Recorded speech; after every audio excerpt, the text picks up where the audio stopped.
Welcome back to the channel, guys. You know who it is. It's World of Wrestling here today to discuss about AEW Dynamite August 27, 2025 review. And my feelings on this show is the show sucked. Nothing happened. Nothing important. This is shit. I don't know how in the bloody hell you can be in front of almost 19,000 people in the UK and then come back to the United States and perform at the 2300 arena where ECW used to perform at. Now, don't get me wrong, 2300 arena is a, legendary place to go to and whatnot, but let's be real.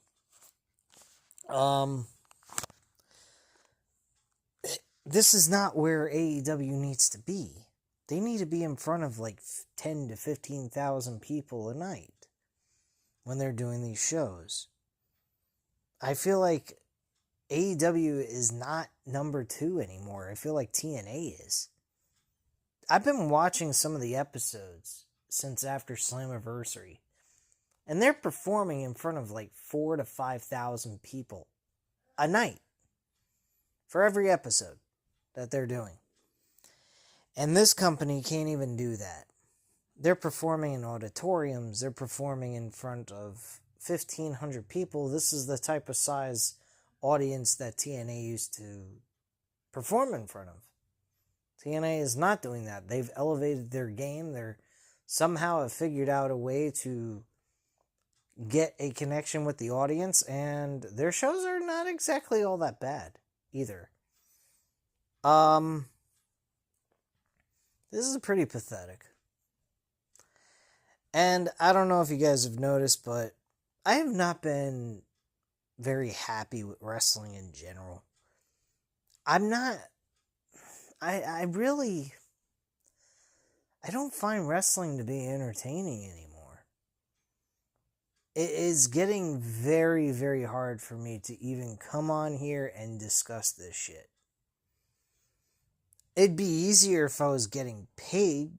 Would I be happy about it? No. I wouldn't be happy about covering this shit. But at least I would be getting paid doing this. But my channel is not big enough to get paid to cover this shit. So I'm leaning towards the idea of not doing this shit no more. I really am. I am thinking about finding another thing to do on this channel. I may cover bets on I may just strictly cover MMA. I may even get back into boxing to add in more content and keep up with boxing and watch that as well for fun. May not bet on it because it's more entertaining to bet on something and be able to watch it. It makes you feel like you're more interactive with the whole situation, even though it's technically out of your hands and what occurs. But my point being is I'm not really into wrestling anymore, guys. Which I never thought would come out of my mouth. I've been watching wrestling since I was 5 years old. This is shit. Really, it is. There's nothing. I mean, nothing on these shows that are even remotely entertaining. I do not care what's going on. They don't know how to book a show, this fucking company. WWE books repetitive bullshit as if we're watching replays of the same shit from last week with Monday Night Raw, and SmackDown's like dead to rights nothing. If you miss anything, you didn't miss nothing. You missed SmackDown, you didn't miss a damn thing. Outside of the John Cena Logan Paul interaction they had last week, from what I heard, was good. I never even watched it yet. But other than that, wrestling has been fucking shit. I mean, all year long, it has been terrible from top to bottom between WWE and AEW. They're both horrendous. I mean, I just don't care about this shit no more. It really isn't that intriguing to me. I'd rather bet, you know? I'd rather bet on sports. I make money doing that. That's what this shit's all about, man. You gotta make money. Money, money, money. And this is not bringing in the money. It used to be fun to not get paid and still cover this shit. This shit is not even remotely entertaining for me to come on here and discuss this stuff with you guys. I do not give a fuck. I really don't. That's another reason why I haven't been covering these videos besides the issues I've been dealing with in my own home. I just don't care. It's draining. There's nothing to talk about. The shit's fucking boring. Let me go over the entire thing. I'm just going to be real quick with this shit. Because I am fucking tired of wasting 30 minutes of my life talking on this in audio format, and then going ahead and taking about 20 minutes to go ahead and upload this shit. I am just tired of covering this fucking garbage. Like, what are you there for? That's like, you know what's funny? That's like going ahead and being an athlete, getting on the field for a football game, and not showing up week after week after week after week, putting no fucking effort into it, and losing miserably and not caring. Do you have any idea how many few people would show up? There wouldn't be nobody that wants to show up to the fucking home team games if you play like that. This is no different with wrestling. You come in there with no fucking effort, no care in the world, you don't give a shit. You don't put no effort into your stories, what you're providing on the television for people to, you know, enjoy. And all it is wrestling, wrestling, wrestling with no fucking story, no nothing behind it. What do I care? I don't. They set up 2 matches tonight for All Out. They set up Edge and Christian, well, Adam Copeland and Christian versus fucking FTR. Okay, fine. That was expected. The moment's not going to be there. I mean, like, literally nobody's going to fucking care. They're going to win. They're going to get a huge pop. But the big pop would have came from an emotional hug between the two of them, not wanting to be buddies, but choosing to do so for the time being for a common cause. And then eventually, after the match was over with FTR, they give a big hug between the two of them in the middle of the ring in front of their hometown. For the first time ever wrestling together as a tag team. That would have made more fucking sense. This shit that we saw with Kip Sabian and Luchasaurus, or Killswitch, or whatever the fuck you want to call him at this point, was lame. It was a wasted opportunity that could have been saved for All Out for FTR. They didn't do that. Copeland could have shown up, did his thing, stood up for Christian Cage could have shown up, finally found himself, stood up for Adam Copeland during this moment, and helped him out. We should have never seen Christian Cage and Adam Copeland teaming for the first time against fucking Kip Sabian and Luchasaurus. There was no need for that. I don't give a shit. It's one thing to do a slow burn, it's another to blow an opportunity for a big moment. And this right here was the big moment. But, of course, they didn't go for that anyway. But, yeah. FTR actually had I believe they had a match. Oh, no, they didn't have a match. They cut a promo. Excuse me. I don't even fucking know what's going on. I barely pay attention to this shit. It's background noise. I'm dead ass serious, guys. When NBA and the NFL start, I'm not watching fucking wrestling first. Are you serious? I'm going to be watching these on replays. And if I continue to cover this on the channel, so be it. I will do that. But it will be on my own time when I choose to do it. I don't give a fuck about this shit no more, guys. I'm sorry. This is no disrespect to you guys in any way, shape, or form. And I appreciate each and every one of you that have subscribed to this channel. If you are enjoying my content, I appreciate it. But I'm sorry. I cannot go ahead and continue to keep covering this shit week after week and just have a smile on my face.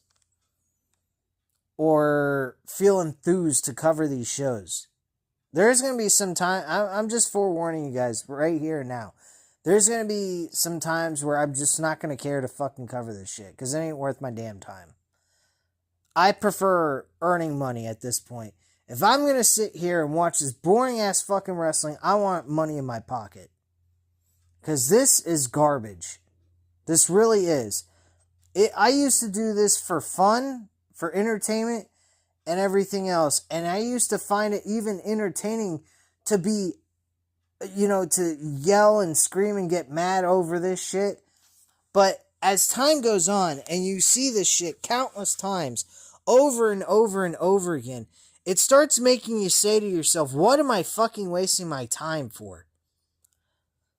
These shows are not even remotely close to what Vince McMahon's doing, and yet the shows are still shit.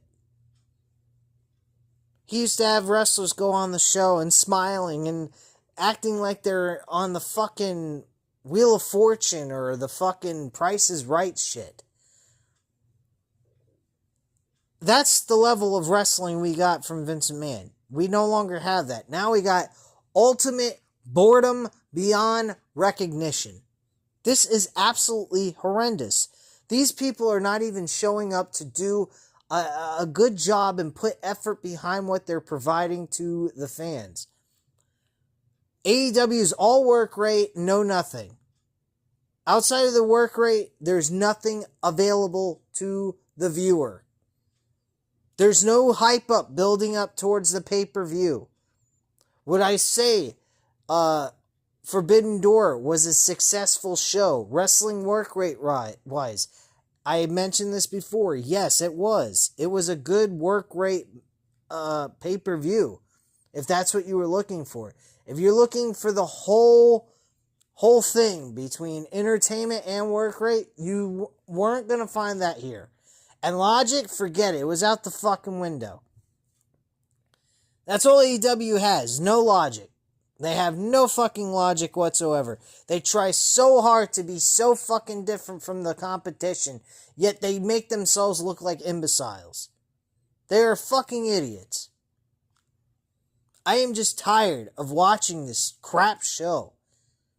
Monday Night Raw is probably the easiest thing to sit through at this point, and even Monday Night Raw is fucking boring. But my God, SmackDown and AEW Dynamite are the bottom pits of shit. It's beyond belief. I would take TNA Wrestling at this point over any 3 shows between these 2 fucking promotions. It is absolutely disgusting. That is sad.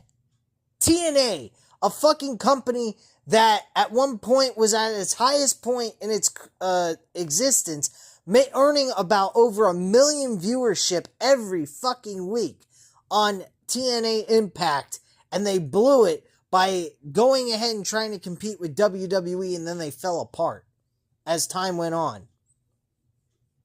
And now they're starting to gain traction again. They're slowly but surely getting to a point where they're starting, maybe not the viewership, but their attendance are getting better. They used to have like 200 to 1,000 people at their events. Now they're starting to get people showing up from like 3,000 to 5,000. This is nuts.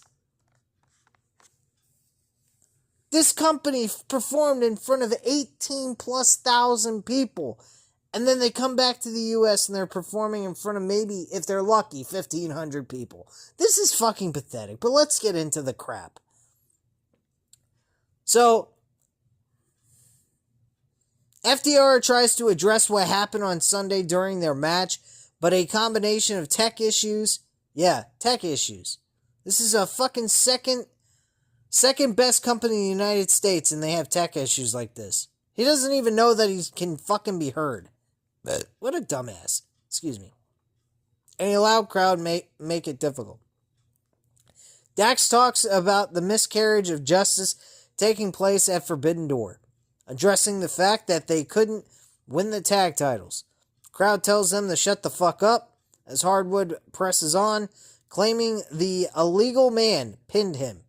And it's funny because the man he wants to talk to is right here, turning his attention to Paul Turner. He asked Paul, "How long have you been doing this?" He said, "For 27 years. Dax says, "Turner has a wife and family, and his wife is even here. And if he could imagine having to tell his family that he failed because of an incompetent moron, Paul says he cannot."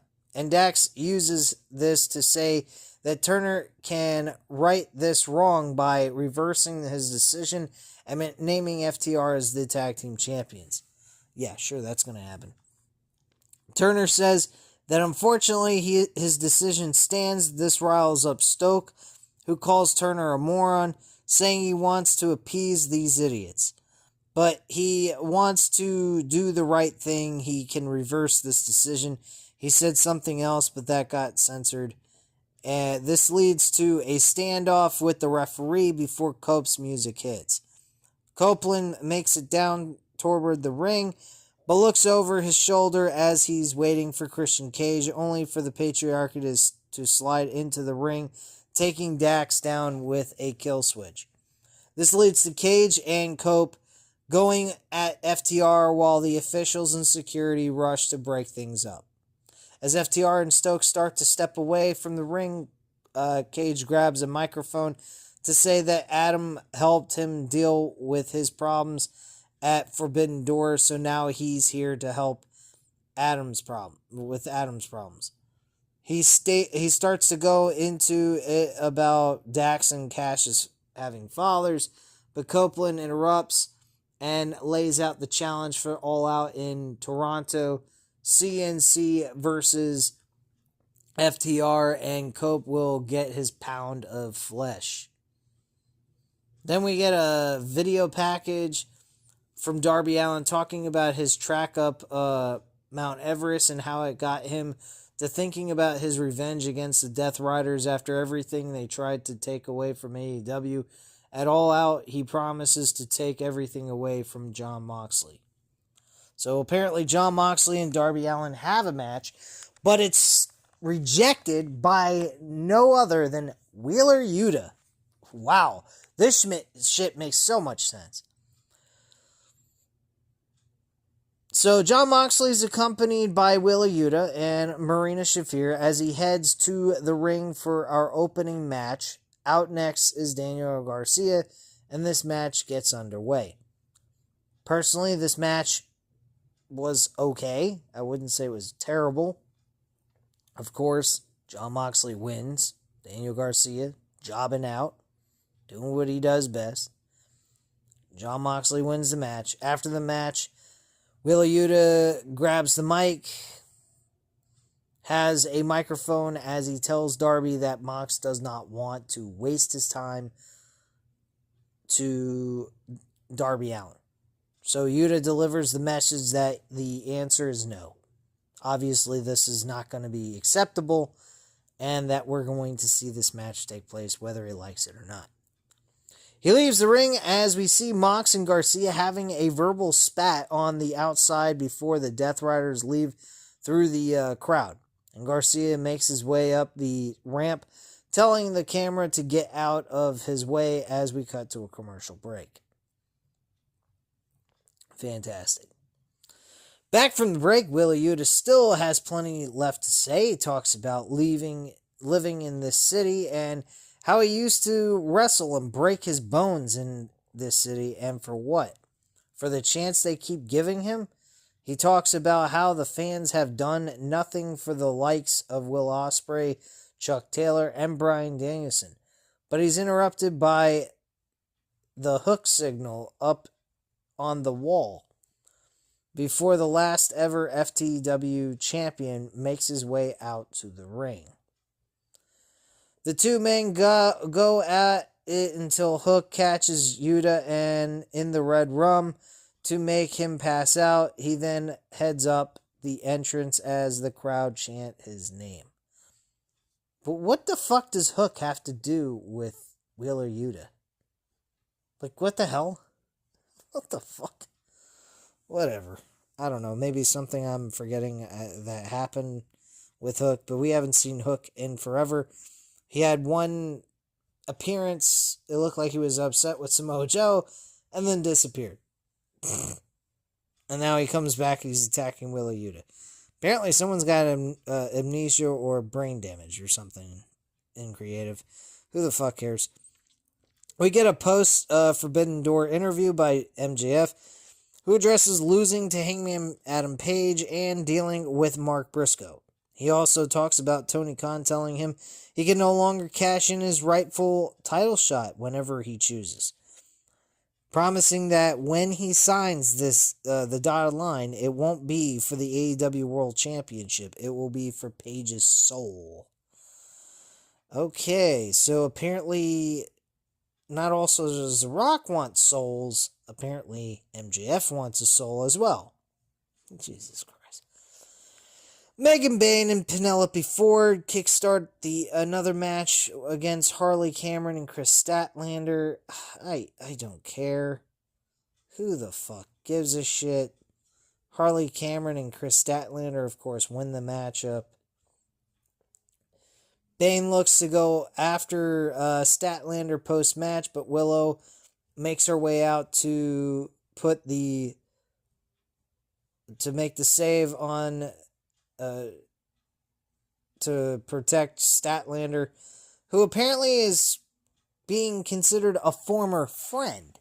Which I don't know, folks, but I think I remember they squashed their differences, even though it made absolutely no fucking sense, and they seemed like everything was fine and dandy. We have not seen any turmoil between these two women at all since getting back together.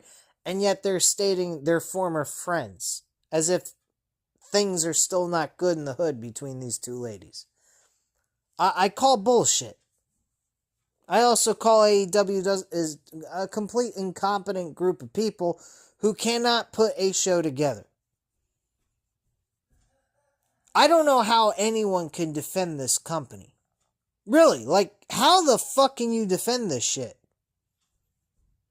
This is absolute garbage. At its finest.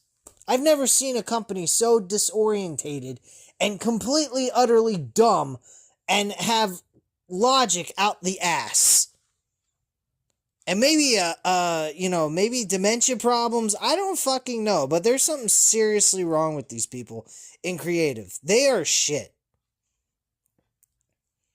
I'm just tired of watching this crap. I really don't know what to tell you guys.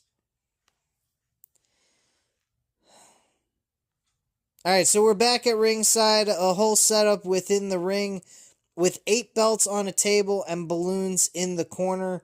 As 9 belts, Monet is ready to have a celebration after retaining the TBS Women's Championship at Forbidden Door. Mercedes tells Philly to say hello to 1, 2, 3, 4, 5, 6, 7, 8, 9 belt Monet.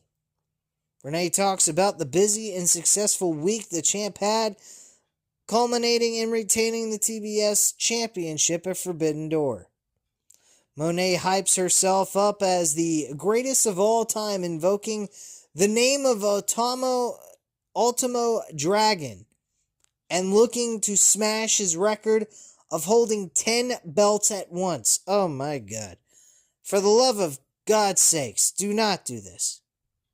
She is not Ultimo Dragon. Renee talks about Alex Windsor seemingly tapping Mercedes out, something the champ denies, as she was not actually tapping, she was just swatting a fly or some bug in her face. Yeah, sure. Okay. Monet is tired of hearing about Alex Windsor, saying if she wants to come after her, she will send her to the hospital bed next to her husband. Nice. With that, she calls for the celebration to commence as she dances to her music. Wow, impressive stuff. Oh, holy shit. Super impressive stuff. Next, we had Mark Briscoe, who's back home, introducing us to the newest member of the crew, a newborn, before addressing what MJF has been doing as of late. He turns his attention to someone else who had his name in their mouth, in Kyle Fletcher. Briscoe challenges Fletcher for the TBS or the TNT Championship, and since they're gonna be in Philly, let's do it right here in Philly. So we're gonna get a match between Kyle Fletcher and Mark Briscoe on a fucking collision. For what did he do to earn it? I don't know. I really don't know how the hell he just magically gets a title opportunity out of fucking thin air because he wants a shot at Kyle Fletcher because he was running his mouth. But Mark Briscoe's better be paying attention to MJF because he's coming after him first before he gets to Hangman Page. Because he wants to own Mark Briscoe's ass. And then after he gets done with Mark Briscoe, he's going to take the soul of Hangman Page. So, I don't know, man. This is all fucking shit, man. Shouldn't you be more concerned about a guy who's threatening to destroy you and finish the job that he was going to do? He threatened to... He said, the next time I see you, I'm going to burn your ass like I should have done when I had you captive in a fucking chair. Like... seriously, this shit is fucking outrageous. This is shit we saw from Rajay Jackson at a independent wrestling show. MJF wants to kill this man. Literally kill him. He mentions he wants to burn him the next time he sees him. He kidnapped him and tied him to a fucking chair and was gonna burn him alive.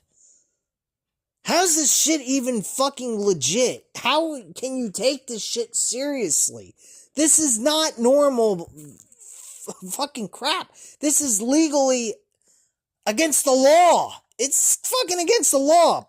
Like, what is this shit?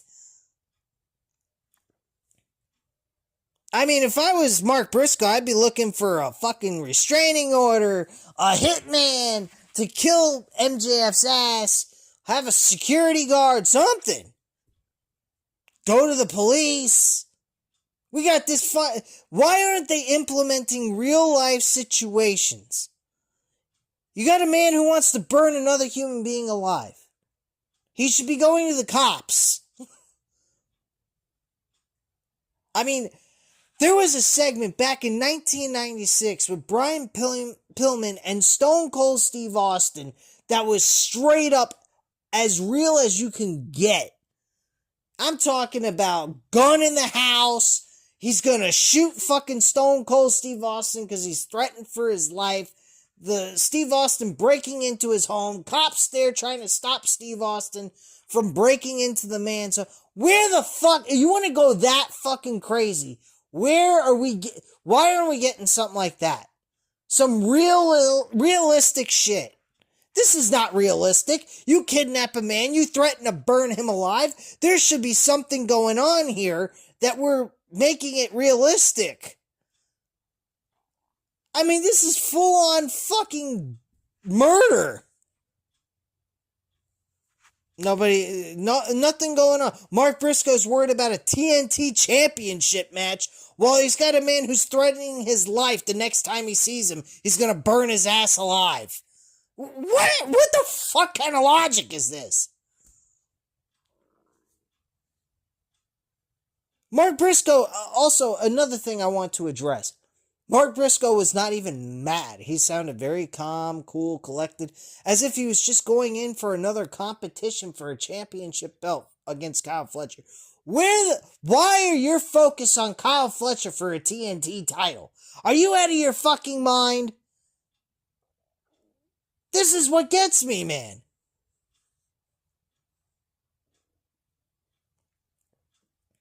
He's getting a TNT title match, and I guarantee MJF's going to be on Collision to do something to Mark Briscoe. And probably Hangman's going to be there to make the save. This is fucking shit. Straight up. So we head back to ringside where Don Callis introduces 3 of the men representing his family competing tonight before Justin introduces Okada. They head to the ring before Jet Speed makes their way out. And they're accompanied by Brodito as they head to the ring to get an all-star 8-man tag team match underway. Oh my god. An all-star... What are we fucking doing here? This all-star 8-man tag team match to fill in spots so people get airtime and have a fucking pointless 8-man tag team match that means absolutely fucking nothing to nobody. My god, man. So we got Josh Alexander, Okada, Takeshita, and Hachiro against Bandino, Brody King, and Mike Bailey and Kevin Knight. Like, I give a fuck about this 8-man tag team match, which Don Callis' family ends up winning. Good for them. Whoop-de-fucky-do. Up next, we'll hear from Hangman Adam Page after his big win at Forbidden Door. We head back to ringside as Hangman Adam Page comes out to a big pop from the Philly crowd. He has a mic in hand, and his first order of business is thanking Will Ospreay for everything he's done and hoping that Ospreay feels better. Let me think here. You had your match before his. You win your match by not once, but twice that you should have lost under the circumstances that occurred.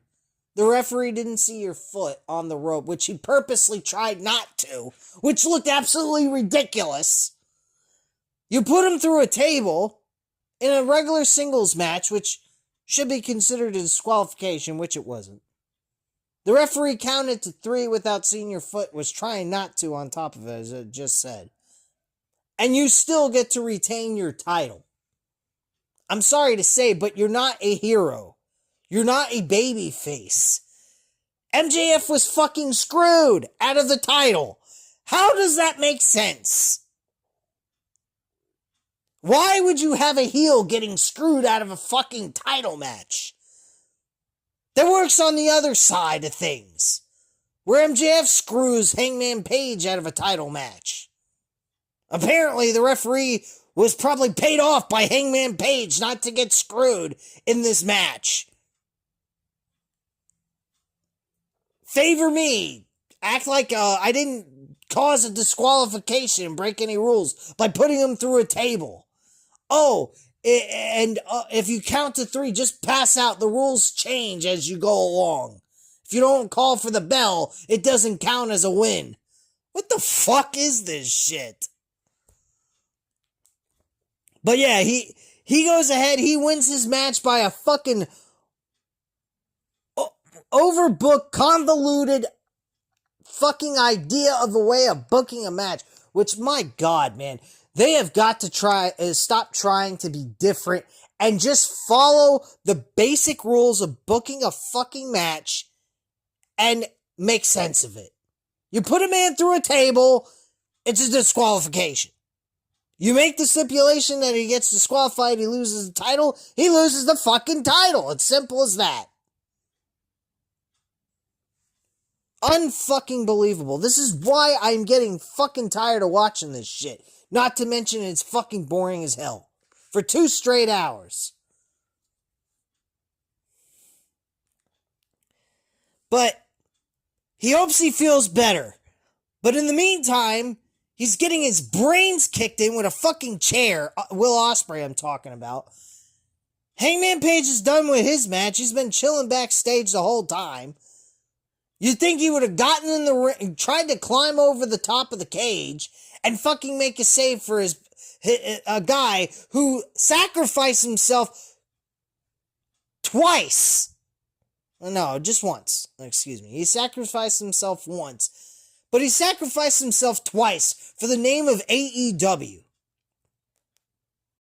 Twice this man has been having his neck crushed by a chair. For the name of AEW. Once for Hangman Page to win the fucking title. And now, this past Sunday, he gets his neck cracked again.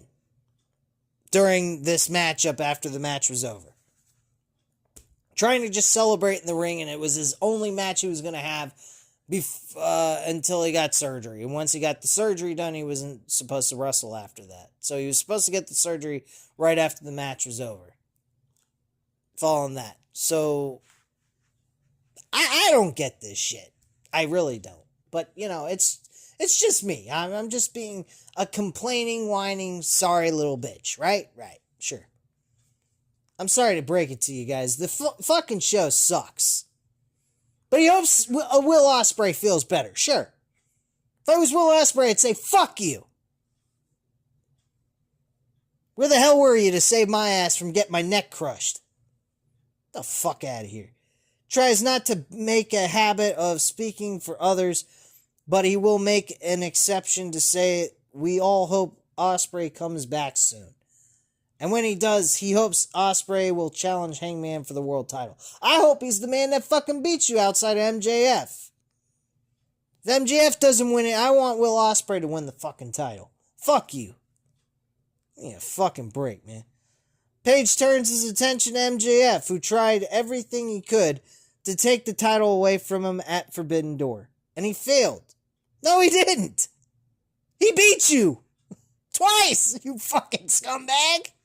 The referee purposely didn't want to see your foot on the rope. For what reason? I don't know. The referee should have seen the damn foot on the rope. It would have made the fucking match a little bit less nauseating and nonsensical and less illogical. I mean, I would have forgiven him for not wanting to disqualify him, putting him through a table. But you fucking close your eyes while you're counting to 3 and spinning around so you can say you didn't see his foot on the rope? I mean, what the fuck are we doing here? Jesus Christ, guys. I mean, I seriously can't understand how the fuck people watch this shit. I'm starting to ask myself, do I have any brains left? I think I'm fucking retarded.